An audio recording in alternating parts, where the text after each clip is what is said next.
Jadi baik, selama kurang lebih mungkin 30 sampai 40 menit ke depan, nggak banyak juga. Mungkin nanti lebih lebih banyak ke sharingnya aja karena acara hari ini kan judulnya sharing ya. Jadi saya harap keaktifan, ke partisipasi teman-teman semuanya buat bertanya atau ya paling nggak memperhatikan eh, apa yang menjadi materi pada hari ini. Nah, nanti harapannya banyak yang bisa diambil gitu. Ya, jadi judul materi kali ini adalah kurikulum vitae, pengantar dan perancangan. Jadi secara garis besar saya akan menjelaskan sedikit terkait dengan apa itu kurikulum vitae. Lalu eh, bagaimana sih cara membuat vitae atau merancang vitae yang proper gitu buat dipakai waktu kalian nanti. Misalkan mau melamar atau mau apply ke nanti kalau sudah lulus mau apply kerja atau bahkan sekarang juga bisa buat beasiswa atau kegiatan-kegiatan magang karena sekarang aktivitas di luar kampus juga mudah mulai digalakkan gitu. Lalu mungkin juga kegiatan-kegiatan di luar MSC juga mungkin mau ikut volunteer dan pengalaman-pengalaman yang mau kalian ambil lainnya. Nanti khusus yang beasiswa nanti dijelaskan sama Bu Diba. Oke, jadi yang pertama untuk sebelum masuk ke CV kita lihat dulu latar belakangnya. Sebenarnya peran CV itu sendiri di sini tuh di mana sudah dari eh, garis besar rekrutmen entah itu kerja entah beasiswa dan lain-lain selalu ada CV screening di sana. Jadi setelah pembukaan lowongan atau ya pembukaan gitu, lalu setelah kalian melampirkan dokumen-dokumen yang kalian berikan, pasti nanti setelah itu ada tahap penyeleksian. Nah, nanti salah satu di sana itu namanya adalah CV screening. Jadi perlu yang di garis bawah di sini itu adalah screening ya. Jadi screening itu berbeda dengan istilahnya di sini kalau kalau si recruiter melihat CV kalian itu eh, rata-rata saya melihat dari beberapa sumber dan ini saya lakukan sendiri. Jadi si recruiter ini nggak butuh banyak untuk melihat CV kalian. Paling paling paling lama itu 1 menit itu udah waktu paling lama. Tapi rata-rata nggak sampai 1 menit. Sebelum sebelum nanti lanjut ke tahap selanjutnya gitu ke interview entah itu dari HR atau dari user. Nah, maka dari itu karena yang dilakukan oleh recruiter ini tidak membaca dengan seksama ya, jadi cuma skimming aja. Jadi eh, membaca cepat gitu. Tapi maka dari itu yang harus kalian hadirkan itu adalah metode-metode atau cara yang berbeda dalam menunjukkan keterampilan atau ya pengalaman atau kompetensi yang kalian miliki gitu. Nah, CV ini juga juga meskipun dia cuma dibaca sekilas, tapi bukan berarti dia nggak penting gitu. Dia juga sangat dipertimbangkan oleh rekruter, oleh perusahaan-perusahaan untuk menemukan kandidat-kandidat, menemukan pegawai yang sesuai dengan relevansi, sesuai dengan kebutuhan mereka. Gitu.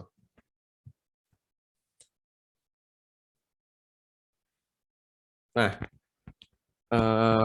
setelah kita melihat peran atau tahapan yang dipakai oleh recruiter untuk melihat kita di bagian CV screening, saya mau tanya nih, biar biar kegiatan hari ini nggak cuma dengerin gitu aja.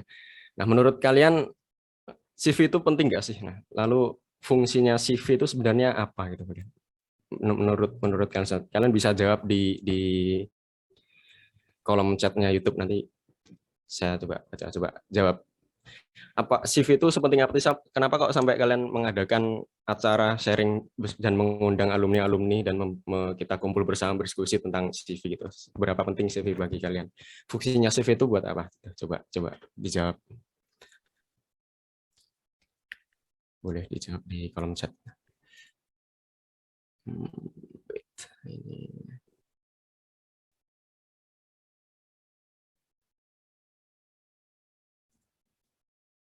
Baik, dipersilakan kepada adik-adik, teman-teman dan kakak-kakak mungkin bisa Ya, menjawab. ya.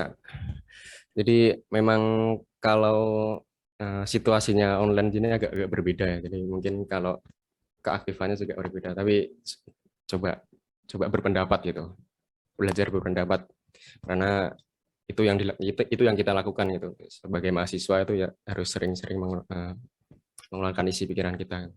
Oke, ada yang jawab satu, penting. Penting Kak, sebagai lembaran yang mempresentasikan kemampuan diri kita. Bagus, keren banget. Ada lagi yang lain?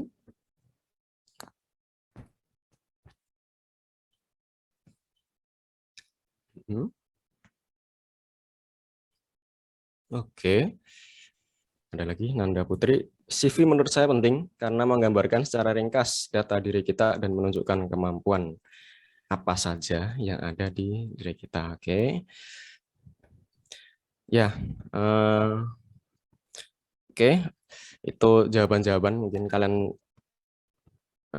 bisa lanjut juga menjawab. Selagi menjawab, mungkin saya bisa lanjut ke ini dulu. Untuk menjawab pertanyaan yang sebelumnya juga, kita masuk ke definisi atau pengertian. Sebenarnya apa itu CV itu apa sih? Kalian mungkin sering dengar juga atau lewat-lewat di timeline sosial media kalian, terus banyak konten-konten yang membahas tentang CV ini. Sebenarnya CV itu apa sih? Nah, kalau dari beberapa sumber, yang pertama kalau kita bahas secara harfiah, secara bahasa itu. Jadi CV itu dari, kalau kalian menganggap CV itu dari bahasa Inggris, sebenarnya itu kurang tepat. Jadi CV itu dari bahasa Latin sebenarnya, yang kalau di bahasa Inggris kan itu akan berat menjadi course of life itu, atau perjalanan hidup.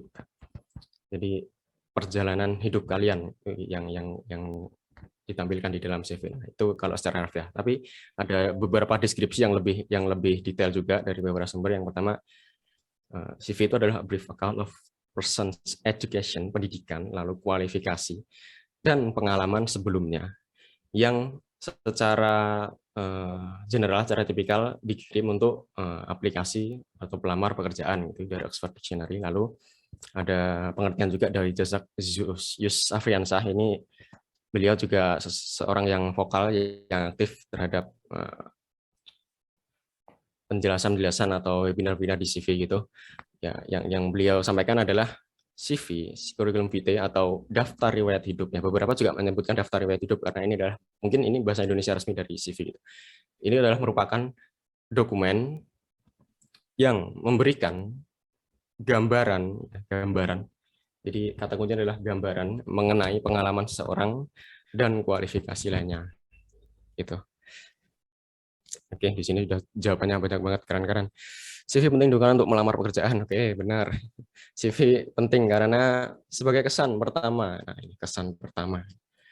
Kesan pertama kita dan profesionalitas. CV penting fungsinya untuk meyakinkan orang lain tentang keterampilan dan keahlian yang kita miliki. Tetap penting. Ya. Kenapa sih itu penting? Karena mendeskripsikan kemampuan yang dimiliki dengan cara realistis dan sesuai dengan yang dibutuhkan oleh perusahaan. Menurut saya sih penting karena bisa dengan pandangan pertama yang dilihat perusahaan tentang potensi pencapaian kita, kan mereka tahu keren banget juga menggambarkan identitas diri, keterampilan yang kita miliki. Jadi secara umum bisa aku ambil poin bahwa ya, yang disampaikan itu hampir semuanya dalam satu warna yang sama ya. Jadi CV itu bisa dipakai untuk meyakinkan recruiter dalam konteks awal gitu. Jadi benar banget kalau pendapat bahwa CV itu bisa dipakai sebagai first impression kita, setidaknya sebelum kita lanjut ke tahap interview gitu ya. Jadi tapi meskipun seperti itu, tapi meskipun itu nggak menggambarkan kita secara utuhnya, tapi itu tetap penting itu. Meskipun ya first impression itu masih terlalu dini untuk menyimpulkan bahwa seseorang itu layak apa tidak. Karena ya itu kalau dibuat kesimpulan itu masih terlalu awal. Kita hanya melihat pandangan pertama, first impression.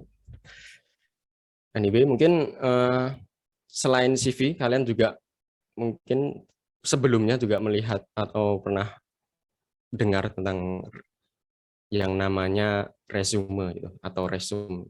Beberapa mendapatkan resume, beberapa resume, atau mungkin juga biodata. Nah, itu sebenarnya apa sih bedanya itu CV, resume, biodata gitu? Apa bedanya dan dipakainya itu buat apa konteksnya? Nah, jadi kalau kita menelaah lebih lanjut, sebenarnya dari penggunaannya itu CV ini berdasarkan sumber oleh satu jurnal. Jadi CV itu lebih, kalau di Eropa itu adalah dokumen yang dia itu lebih luas dipakai ketika ketika kalian mau melamar atau apply atau propose gitu untuk pekerjaan atau kegiatan yang sifatnya itu akademian. Widely used document when applying for position within academia, atau untuk general position atau untuk posisi kerja yang lain. Jadi yang pertama itu, jadi CV itu lebih cenderung digunakan untuk kalian melamar atau apply kegiatan-kegiatan yang bersifat akademis atau pekerjaan yang bersifat akademis. Nah, CV sendiri ini karena dia secara definisi itu adalah daftar riwayat hidup atau perjalanan hidup, maka penyampaian tentang informasi diri kalian itu jadi lebih detail gitu kalau di CV. Maka dari itu akibatnya adalah mungkin nanti dari sifat-sifat dari karakteristik dari CV itu sendiri, karena ya banyak informasi yang harus kalian tampilkan di situ. Maka di sini kalau menurut informasi ini dia tidak ada limit atau tidak ada batasan dalam halamannya gitu. Nah, mungkin itu karakteristik yang dipakai di negara lain, nah, tapi di negara kita juga mungkin agak berbeda juga. Nah, selanjutnya kalau untuk resume sendiri, nah, kalau di sini dia digunakan untuk convey, untuk meyakinkan kualifikasi pada posisi yang diiklankan. Ya, maksudnya gimana? Nah, sebenarnya kalau bisa kita simpulkan, CV sama resume itu bisa dikatakan, saya bisa mengatakan bahwa kedua-duanya sama. Tapi perbedaannya di mana? Meskipun sama, tapi ada perbedaan nih. Sama dari sisi bentuk dokumen, bahwasannya CV dan resume itu sama-sama dipakai untuk ya kita mengapply ke di sebuah tempat yang kita ingin tuju itu untuk persyaratan kualifikasi itu. Tapi dari sisi konten, dari sisi substansinya tetap berbeda ya. Kalau di sini disebutkan bahwa resume itu dia sifatnya atau karakteristiknya itu lebih ke ini, fokus ke kompetensi atau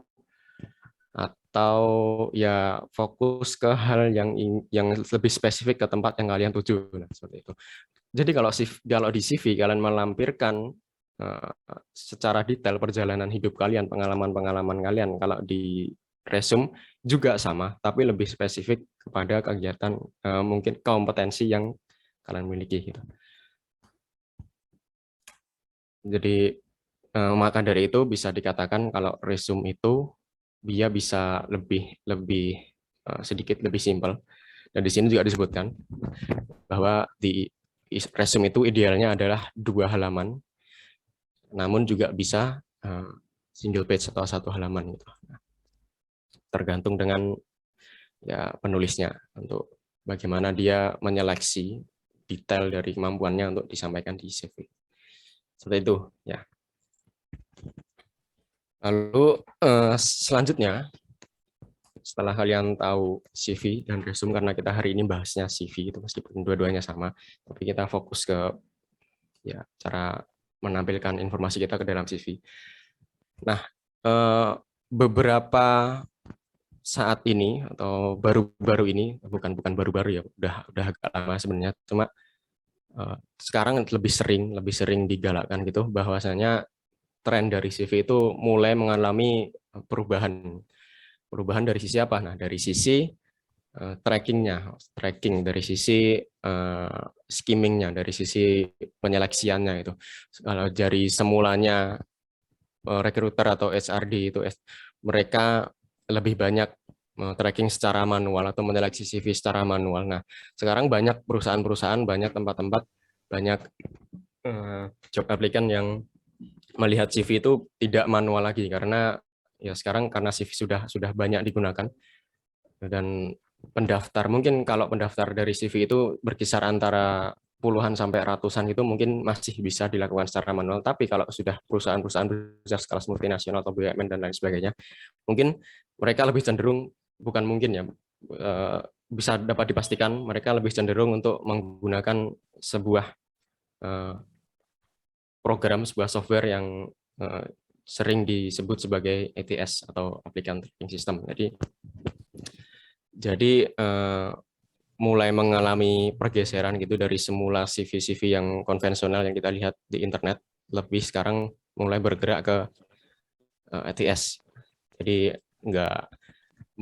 sekarang mulai lebih banyak, lebih efisien, lebih efektif, lebih cepat, dan lebih akurat juga untuk menemukan kualifikasi yang sesuai dengan keinginan perusahaan atau keinginan tempat-tempat itu. Karena ya dengan ATS ini kita bisa langsung melihat kualifikasi yang kita miliki berdasarkan kata kunci atau bahan informasi yang kita butuhkan gitu.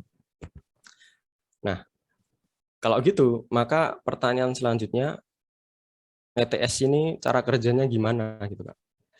Kenapa kok kita harus bagaimana kita menghadapi perubahan ini gitu? Bagaimana kita menyesuaikan dengan cara kerja ATS gitu agar CV yang kita apply itu bisa terseleksi, bisa masuk ke dalam seleksi lalu lanjut ke tahap selanjutnya, karena banyak kasus di mana CV yang kita lampirkan, banyak cerita juga yang banyak di mana mereka melampirkan CV tapi tidak kunjung lanjut pada tahap interview. Nah, itu karena ya CV mereka tidak terbaca atau informasi yang mereka sampaikan tidak bisa dibaca oleh ATS gitu. Tidak bisa dibaca oleh software yang digunakan oleh perusahaan gitu. Nah, sebenarnya bagaimana sih cara ATS ini, bagaimana software ini menyeleksi CV-CV yang ada gitu. Nah, jadi ETS ini adalah sistem atau software yang digunakan berdasarkan kriteria perusahaan yang dibutuhkan. Nah, berdasarkan survei yang ada gitu, yang dilaksanakan oleh Forbes, perusahaan di Amerika sekarang ini sudah 99% perusahaan Fortune itu menggunakan ATS untuk menyeleksi resume aplikan, dan kita juga di negara kita di Indonesia sudah juga mulai bergerak ke sana gitu. Nah, cara kerja ETS ini saat kalian mengirim resume, nah biasanya ciri-ciri perusahaan yang menggunakan ETS ini, mereka rekrutmennya itu nggak langsung mengirim melalui email gitu, tapi melalui portal yang menyediakan lowongan pekerjaan, baik itu sebagai contoh misalkan Jobstreet atau tempat-tempat yang lainnya. Nah, CV atau resume secara online ini nggak langsung dibaca oleh si recruiter atau si HRD, tapi dia diseleksi terlebih dahulu dari AI, dari algoritma yang diterapkan oleh si ATS ini.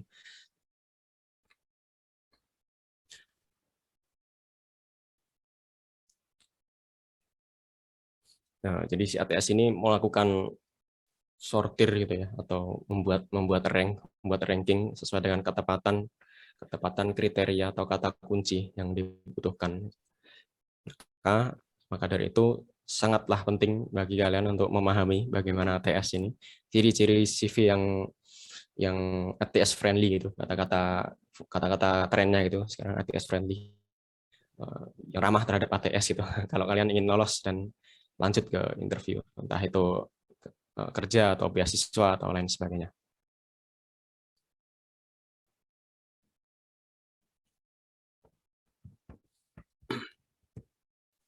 Oke.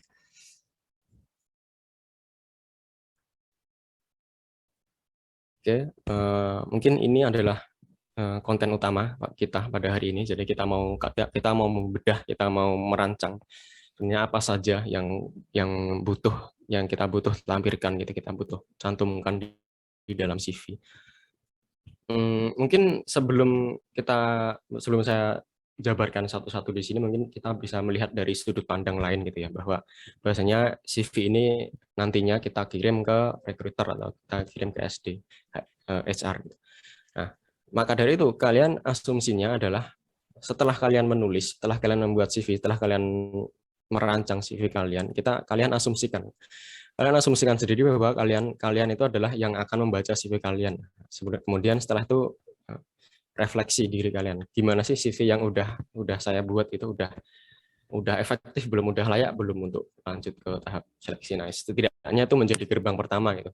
Setelah karena kemampuan kita berbeda dengan SRI dalam menyeleksi, maka ya setidaknya itu adalah sebelum kita memastikan untuk mengirimkan, kita harus memastikan kepada diri kita sendiri dulu bahwa oh yang aku buat ini udah benar-benar pas, aku yakin mau aku kirimkan gitu ya. Nah, mungkin beberapa dari kalian atau mungkin kebanyakan juga akan menyukai gitu tampilan-tampilan atau visualisasi atau desain yang menyenangkan atau yang bagus untuk dilihat gitu. Nah, menyenangkan ini bisa dari beberapa aspek juga, seperti ya kalau kalian desain gitu kan memperhatikan beberapa hal ya, kayak warna, terus layout, terus ya pemilihan font atau tulisan, lalu yang paling penting juga bahasa atau tulisan yang dapat memprestasikan kemampuan diri kalian. Ya, walau sebenarnya visualisasi atau desain dari CV yang baik itu juga belum tentu menjamin kalian untuk diterima. Tapi setidaknya karena dengan visualisasi atau dengan tampilan yang bagus, maka si SRD ini yang pertama bisa mood gitu, bisa dapat mood untuk menyeleksi kalian. Jadi poin utamanya itu adalah itu CV ini bukan untuk kita. CV ini untuk HRD, it's not for us, it's not for me, ini untuk HRD. Nah, maka seharusnya selera atau kriteria atau gaya menulis dari CV ini bukan mengikuti kemauan kita, bukan mengikuti karakteristik tulisan kita, tapi mengikuti yang seharusnya dicantumkan sebagai sebuah dokumen yang formal dalam hal ini untuk melamar di tempat yang kita tuju gitu. Nah, tapi kan kalau gitu kan berarti penilaian dari HRD itu bisa dikatakan subjektif ya, itu tergantung HRD-nya aja gitu. Beliau itu menilai seperti apa CV-nya kita, dan itu HRD juga berbeda-beda gitu. Maka dari itu dari awal saya tekankan bahwa mindset-nya itu kita menulis CV bukan HRD-nya secara spesifik, tapi kita menulis sebagai untuk orang umum. Daripada kita membuat CV yang istilahnya menampilkan diri kita secara keseluruhan, lalu ingin menonjolkan semua hal kemampuan kita di berbagai bidang gitu, karena mungkin kalian aktivis, kalian ikut banyak kegiatan kampus, proker MSc semuanya diikuti semua gitu ya. Jadi keahlian kalian mungkin menurut kalian banyak gitu, tapi itu bisa jadi tidak relevan di satu konteks tertentu, di salah satunya di apply CV ini, karena itu akan menjadi tidak efektif. Karena itu tidak mungkin, beberapa kompetensi itu sangat dibutuhkan sesuai dengan kriteria, tapi beberapa hal juga mungkin itu bisa tidak relevan gitu. Pengalaman-pengalaman yang ada. Oke, jadi buat CV yang efisien, yang kalau kriteria dari CV yang sering dipakai di Indonesia, setahu saya, selagi saya mencari informasi gitu, di sini itu lebih condong ke CV yang tidak banyak, ringkas, jelas, padat gitu. Karena SRD ini sekali lagi beliau tidak memiliki banyak waktu untuk dalam catatan untuk tracking yang manual ya. Maka penjelasan yang terlalu terperinci itu sebenarnya tidak terlalu diperlukan, karena untuk penjelasan yang lebih lanjut, maksudnya yang lebih detail tentang diri kalian, itu akan dibicarakan selanjutnya nanti di interview. Maka CV yang berlembar-lembar menurut saya cenderung kurang efisien dipakai di paradigma di negara kita. Oke, jadi apa saja yang dicantumkan dari CV? Yang pertama, data diri singkat. Mungkin sambil lihat contoh aja nanti ya. Ada beberapa contoh CV. Jadi di data diri ini beberapa hal-hal yang harus kalian cantumkan itu. Yang pertama tentunya nama lengkap dan majornya kalian dan kemampuan utama kalian gitu. Beberapa menuliskan gelar, tapi menurut saya itu kurang perlu, selagi kemampuan yang maksudnya pendidikan yang kita sampaikan itu sudah mencakup di CV. Gelar itu menurut saya tidak perlu disampaikan. Lalu tidak perlu untuk menuliskan hal-hal yang terlalu personal, seperti ya mungkin beberapa menuliskan tanggal lahir atau tanggal lahir sampai tahun, gitu, sampai lalu usia, lalu hal-hal detail yang bersifat personal lainnya yang menyangkut data diri kalian secara pribadi itu kalau di CV itu kurang tepat untuk dicantumkan ya. Karena ya kembali lagi output dari CV nanti adalah kalian dipanggil untuk lanjut ke tahap selanjutnya setelah melalui screening itu. Maka yang penting-penting adalah ya informasi mengenai yang penting kayak email, nah itu wajib ditampilkan, nggak boleh nggak, lalu nomor telepon, karena ya itu jalan untuk HRD, untuk recruiter untuk menghubungi kalian gitu. Lalu bisa kalian tampilkan kontak-kontak lain seperti sosial media, namun perlu diperhatikan bahwasanya untuk sosial media ini bisa jadi satu hal yang menguntungkan, tapi bisa juga jadi satu hal yang menjadi bumerang juga buat kalian gitu. Kenapa? Ya kembali lagi ke relevansi. Poin utamanya kalian menampilkan sosial media untuk apa gitu? Apakah untuk portofolio atau untuk hanya menunjukkan kenarsisan atau aktivitas kalian di luar kegiatan yang relevan atau dan lain-lain. Nah, dari itu format atau jenis-jenis sosial media itu juga perlu diperhatikan. Mungkin untuk sosial media yang utama yang sangat relevan dengan CV itu adalah, kalau kalian tahu ada sosial media namanya LinkedIn gitu ya. Tulisannya LinkedIn. Nah, itu tempat sosmed di mana orang-orang menjalin relasi, jalin hubungan satu sama lain dalam kegiatan yang sifatnya profesional, kegiatan akademis, kegiatan-kegiatan positif, webinar dan lain-lain.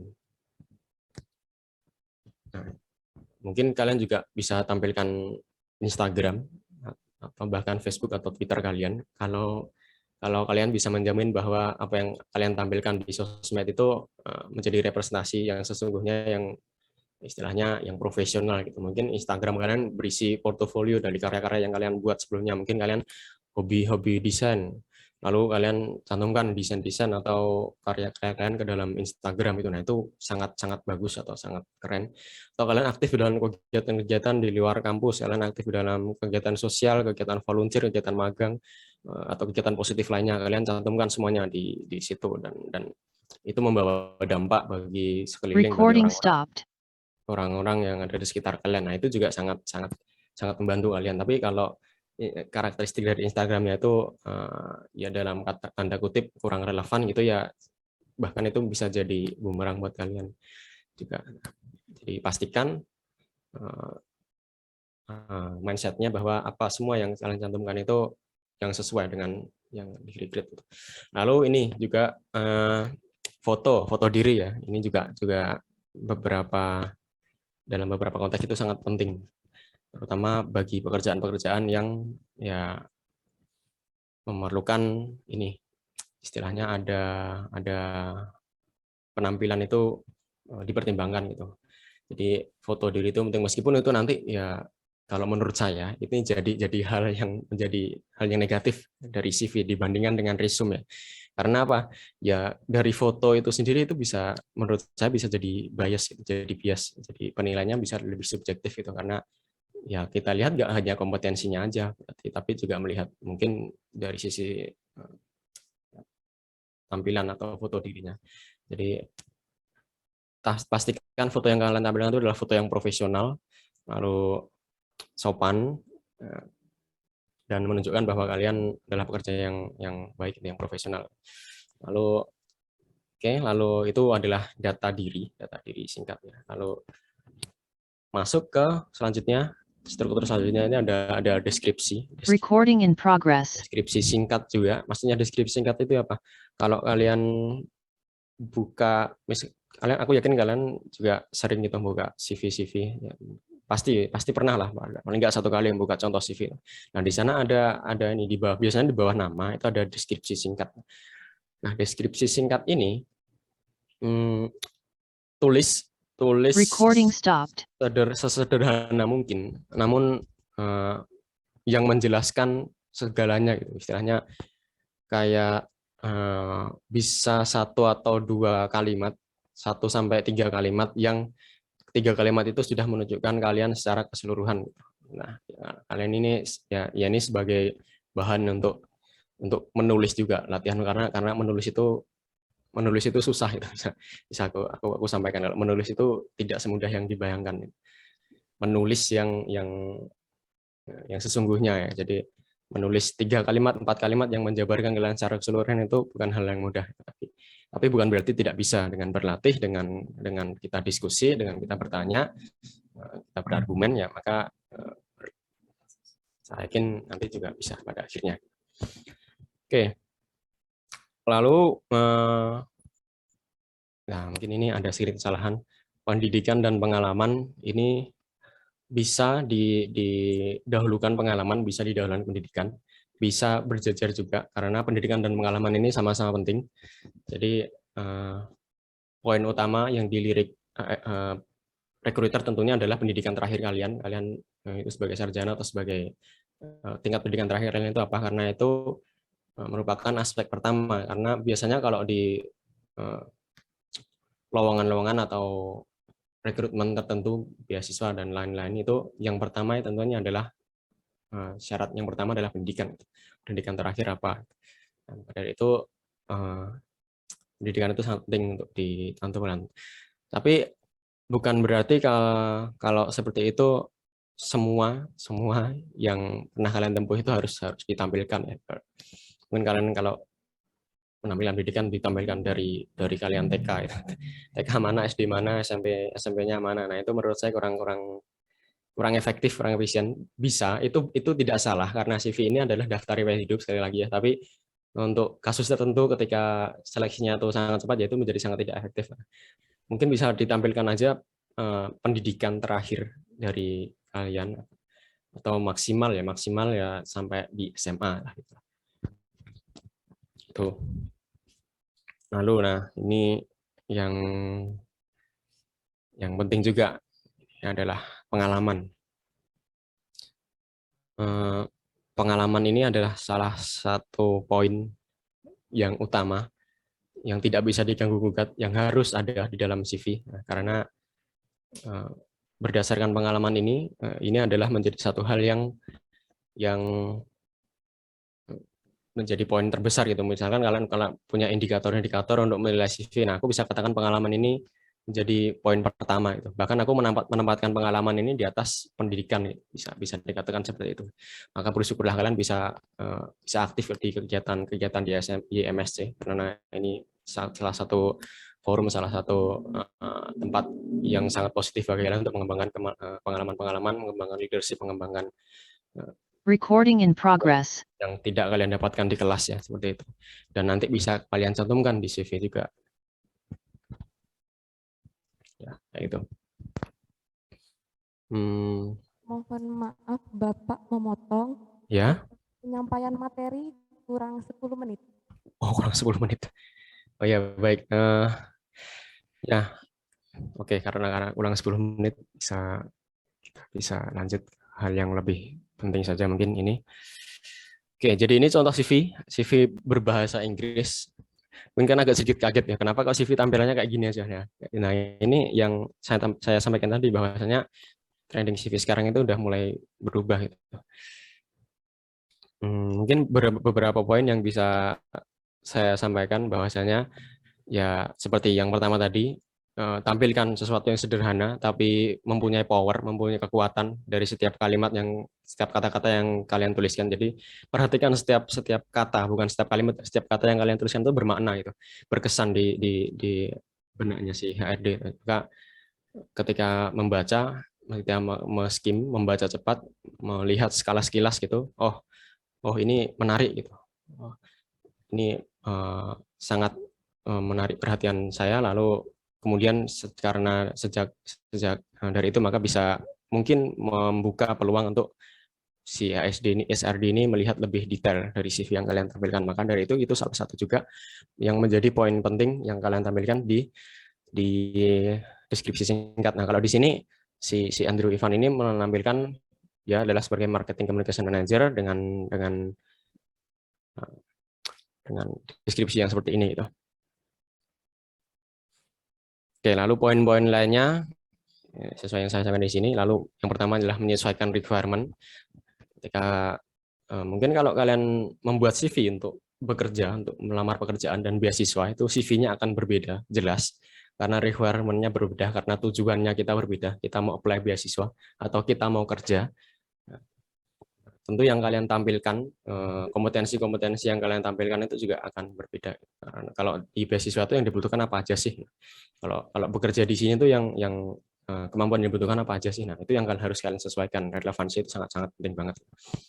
Lalu kata kunci, tentu kata-kata satu kata yang penting. Lalu kalau kalian menampilkan singkatan, misalkan MSC, tampilkan juga Mathematics Student Club-nya, karena ya regulator nggak tahu MSC itu apa, mungkin itu beda dari pandangannya. Lalu kalau CV yang ITS yang kalian buat untuk tracking ETS itu harus bersih dari gambar. Nah, ini mungkin hal yang baru juga buat kalian. Karena CV ETS ini sekali lagi dia yang menyeleksi adalah mesin, bukan manusia, meskipun meskipun pada akhirnya nanti bisa juga diseleksi oleh manusia setelah melalui mesin itu. Tapi untuk melalui mesin itu pertama-tama dia harus bersih dari gambar. Lalu format yang konvensional atau format PDF karena dia harus tidak burak-marik itu, karena kalau kalian misalkan menyimpan dalam Word lalu dibuka di komputer lain kadang-kadang bisa rusak itu. Kalau di PDF kan udah aman. Lalu desain yang kembali ke desain yang lama. Maksudnya desain lama itu yang apa? Yang tidak banyak menggunakan desain-desain yang misalnya kalau bahasa kerennya estetik gitu, karena sering kata-kata estetik gitu. Tapi kembali ke desain yang normal, tulisan-tulisan seperti biasa. Lalu tulisan rata kiri, dan pastikan seluruh informasi yang kalian cantumkan itu semuanya ada di dokumen itu. Oke. Lalu, nah ini untuk CV. Oh sorry, balik lagi ke sini. Nah, lalu selanjutnya kalau CV yang manual, nah sini yang saya tampilkan contohnya ini adalah CV yang sekali lagi ini cenderung mengikuti desain-desain atau tren yang sekarang. Di sana ada yang paling atas ini adalah nama ya, lalu alamat singkat, data diri singkat. Nah, lalu di bawahnya ini adalah deskripsi singkat dari kita. Ini hanya terdiri, bahkan di sini hanya satu kalimat aja gitu. Dari awal sampai titik, dari resourceful sampai edge ini adalah satu kalimat tok, tapi dia sudah mendeskripsikan deskripsi dari diri kalian. Baru selanjutnya pengalaman, lalu pendidikan, lalu skill-skill lain yang dibutuhkan. Nah, ini beberapa contoh lain, mungkin jadi beberapa evaluasi juga bagi saya pribadi, gitu ya. Di sini di sebelah kiri kalau kalian lihat pemilihan font itu yang tengah ya, pemilihan font menurut saya kurang efektif. Karena apa? Yang pertama warnanya terlalu dekat, kurang kontras, dia pakai warna abu-abu. Kalau saya pribadi membaca yang bagian about me itu saya melihat secara silas itu saya udah nggak tertarik itu, karena yang pertama tulisannya kecil, yang kedua tulisannya nggak kelihatan, lalu yang ketiga juga ya itu dia terlalu singkat. Lalu sama aja kayak yang di interest sama work experience ini dia kurang lalu fontnya juga ini. Kalau istilahnya dalam desain itu mungkin kalian pernah dengar yang namanya sans atau dan salah satu yang lainnya adalah sans serif. Nah, salah satu font sans itu ada di contoh font Calibri. Nah, kalau kalian buka Microsoft Word, font yang pertama kalian temui Calibri. Nah, itu salah satu font sans, font default yang kalian miliki.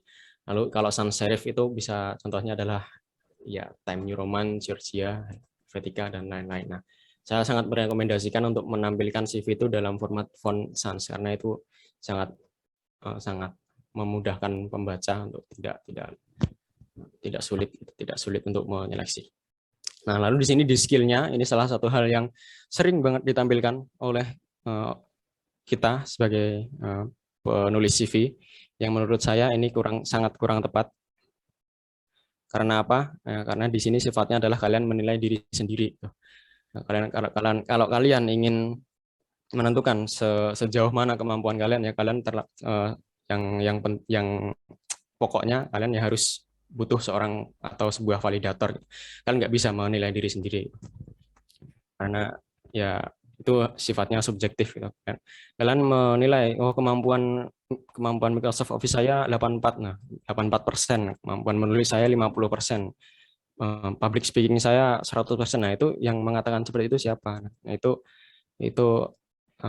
kredibel apa enggak? Nah, kecuali kalau kalian pernah mengikuti pelatihan, nah itu malah sangat bagus. Tuliskan pelatihan yang pernah saya ikuti, salah satunya pelatihan Microsoft Office. Nah, terus mengikuti program leadership lalu dan lain sebagainya. Nah, itu malah sangat keren. Jadi sangat meyakinkan pembaca untuk melihat kemampuan diri kalian gitu.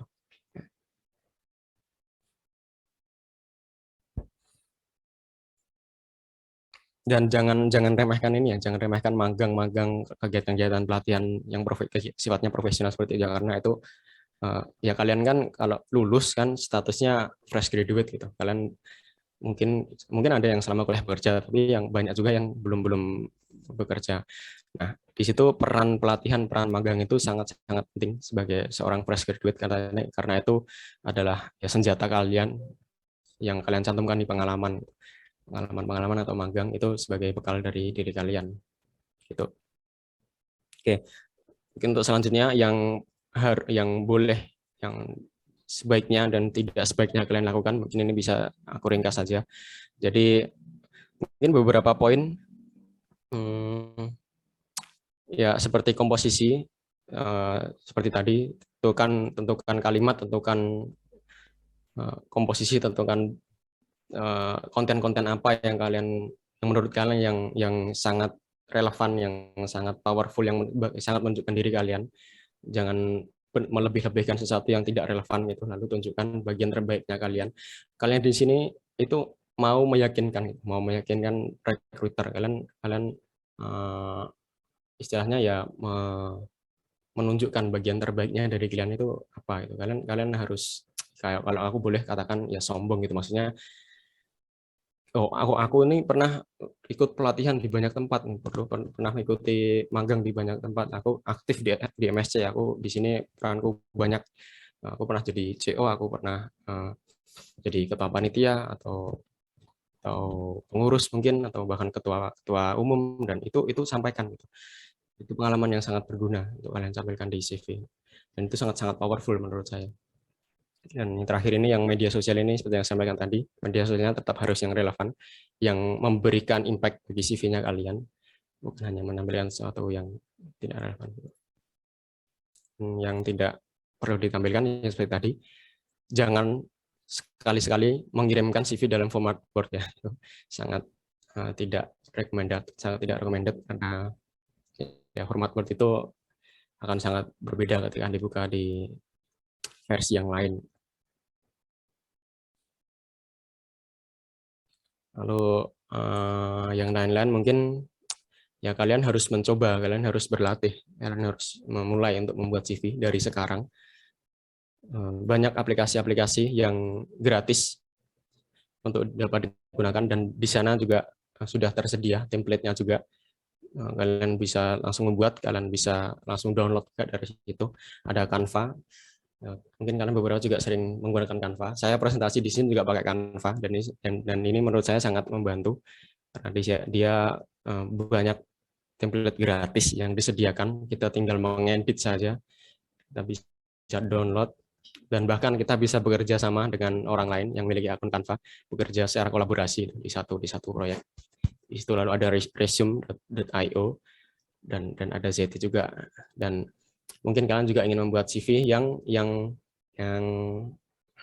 istilahnya bereksperimen sendiri, membuat CV yang dengan bentuk yang ingin kalian buat sendiri, bisa digunakan aplikasi-aplikasi desain lain. Biasanya yang sering dipakai oleh anak-anak PDD itu ya Corel sama AI, Illustrator gitu.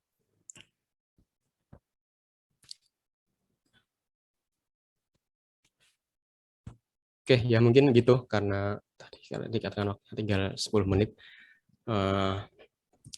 Saya harap nanti di sesi tanya jawab kalian banyak bertanya ya, karena saya yakin materi yang saya sampaikan ini banyak hal yang belum secara detail, secara deskriptif saya sampaikan gitu. Maka saya harapkan keaktifannya untuk bertanya. Jadi karena ini sifatnya sharing gitu ya. Bukan berarti saya lebih bagus untuk membuat CV daripada kalian, tapi ya kita berbagi, saling berbagi ilmu satu sama lain gitu ya. Oke, ya baik, terima kasih. Itu tadi mungkin sedikit materi tentang CV dan pengantar dan rancangannya yang bisa saya sampaikan.